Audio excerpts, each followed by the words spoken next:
धेमाजि जिल्ला गगामुख हालामनि सिङाव थानाय केसाखाट गामिनि थागिबि मुस्रि रकेन नार्जारी आरो बिमा मुस्रिमा बैजयन्ती नार्जारीनि अनसुला फिसाज्ला मुस्रि बुद्धदेब नार्जारीया जोनोमनिफ्रायनो राव रायज्लायनो रोङा। बिथाङा बर' रावजों फरायनानै एसएसएलसी आनजादावबो नैथि थाखोआव उथ्रिनो हादोंमोन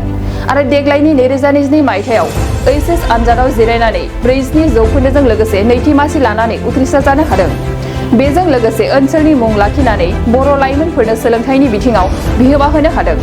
बिथांनि उथ्रिनो हानायाव धेमाजि जिल्लानि अल आसाम ट्राइबेल स्टुडेन्टस इउनियननि गाहाय आफादगिरि मुस्रि मिथुन गयारी आरो सोलोंथाइ नेहाथारि मुस्रि दिनेश मुसाहारि बिथांमोना बरायनायजों लोगोसे मोजां सोलोंथाइ लालांनो थाखाय बोसोन होदों। गिबियावनो सानजारि खौरांसिम गाहाम हामलायनाय जासिहरबाय, लोगोसे बडलेण्ड बुब्लि निउस चेनेलसिम। बे निउसनि गेजेरजों आं बेखौनो फोरमायनो सानदों जे जों दा धेमाजि जिल्लानि सिङाव थानाय अल आसाम ट्राइबेल स्टुडेन्ट इउनियननि आं गाहाय आफादगिरि हिसाबै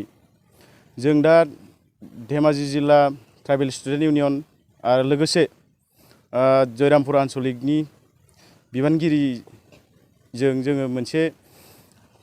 बिबान लादों जे दिनै जोङो जयरामपुरनि साहा ओरै हाजो सेर सेराव रायजो जानाय मोनसे दुखुनांथाव न'खराव जोङो माने नुजाथिफैदों। बे न'खरनिनो सासेल' नायल' जाल' फिसाला, बिहाबो मोनसे माने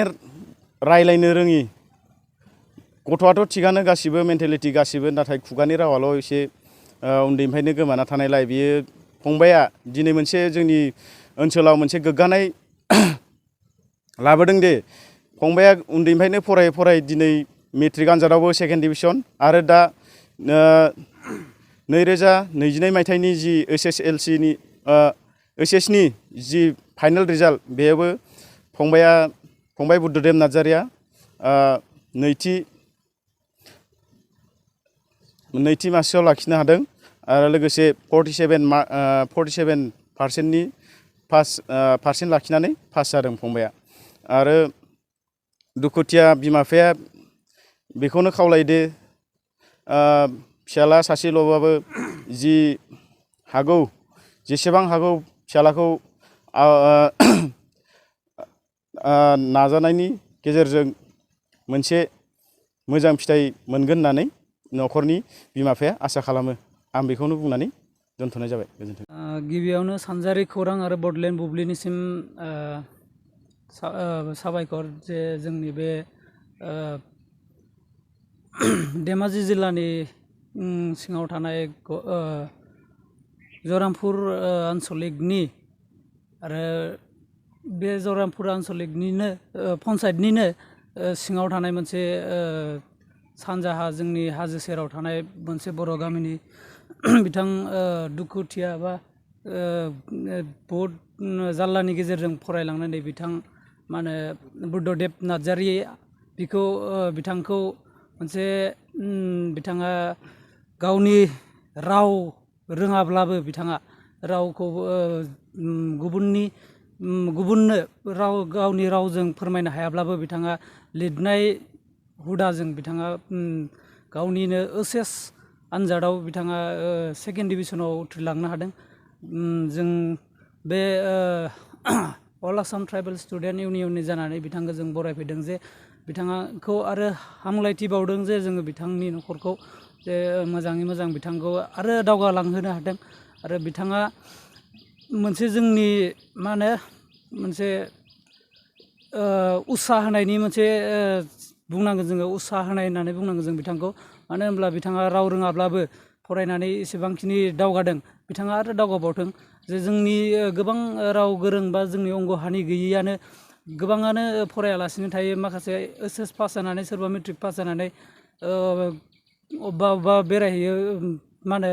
ओरैनो थालाबायो, सोरबाफोर हाजिरा खामलाफोर मावलाबायो। बे बिथिङाव बुंनो सानो जे आङो बेखौनो बिथांबायदि एसे फरायनानै माने जेसे हायो एसेबां फरायनानै माने गियान लानानै जोंनि बर' हारिखौ दावगाहोनायाव बिहोमा होलांथों। आरो बिथांनि न'खरखौबो बिमा बिफाखौबो आङो साबायखर बावनो सानो जे बिथांखौ सासे राव रोङा होननानै बिथांनि बिमा बिफाया जे बेखौ मा होनो दिथा होआखै, बेखौ आं मा होनो साबायखर बावो बिनि बिमा बिफाखौबो बेखिनियानो मानगोनां दिनै फरायसाफोरनि आफादगिरि नेहाथारि धेमाजि जिल्लानि दिनै फरायनायाथ' बेनोसै आं बिथां जा बाबुखौ आं किसुमान माबाफ्राव माने ओरैनो किसुमान माबाफ्राव रावफ्राव रोङाबाबो बेखौ माने मोजाङै माबा बुजायनाय जायो आरो नों बिदिनो नों माथो रोङाबा देनां गावनि इयुनाव दा नों हारसिंबो जाबाय इयुनावथ' दा बिदा फंबायथ' रावबो गैथ'आ ओंखायनो नों बे गैयि हिसाबै नों एसे मोजाङै गावनि किसुमान बेफार बिजनेस बा माबाफ्राव सोलिनो हानायनि नों मोजाङै एसे फराय होननानै आं माने बाबुखौ आं एसे उत्साह होदों आरो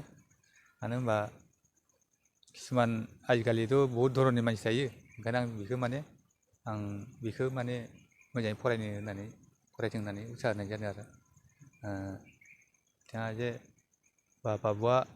धयलग एसे मोजाङै गावनि नामखौ लाखिनो हाथों होननानै बेखिनियानोसै बेनोसै फंनैसोबाव एसे सुंद' हिसाबै आं बुंनो सानदों मानो होनबा दा बिदिनो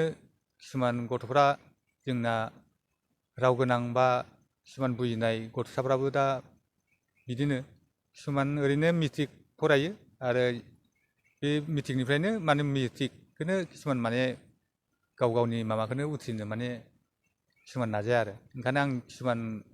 राव रोंनाय गथ'साफोरखौबो बा हौवासाफोरखौ आं एसे दुखु मोनदों मानो होनबा बेफोरबायदिनो धयलग जोंनि बाबुमोन बायदि एसे जुदि नाजाना फरायबा जथेस्थ' जोंनि बर' हारिफ्रा एसे दावगानो हायो आरो मोनसे फोसावथाय खैराबारि उपेन्द्र नेशनेल एकाडेमि फरायसालियाव देग्लायनिफ्राय 10 थाखोनि मुं थिसननाया सोलिगासिनो फरायसुला आरो फरायसुलिफ्रा थाखो 10आव मुं थिसननो गोनो गोथो जानानै दंब्ला एबा देग्लायनि मेट्रिक आनजादाव उथ्रिना गुबुन फरायसालिमाफोराव मुं थिसननायाव मानिबाफोर जेंना नुजाथिदोंब्ला नोंथांमोना जिंगा दासि खैराबारि उपेन्द्र नेशनेल एकाडेमि फरायसालिया नोंथांमोननो थाखो 10नि सोलोंथाइ लानो खाबु होदों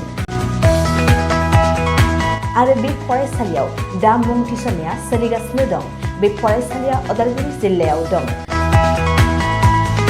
मख'जाथावदि बे फरायसालियाव देग्लायनि मेट्रिक आनजादाव गासै 80 सा फरायसुला फरायसुलिफ्रा गासैबो मोजां जौखोन्दो लानानै उथ्रिसार जानो हादों बे फरायसालियाव थानो थाखाय हस्टेलनिबो सुबिदा मोननो हागोन गोबां मिन्थिनो थाखाय 6003576723 84866100047 आरो 9101511040 जानबुं अनजिमायाव जागाजग खालामनो हागोन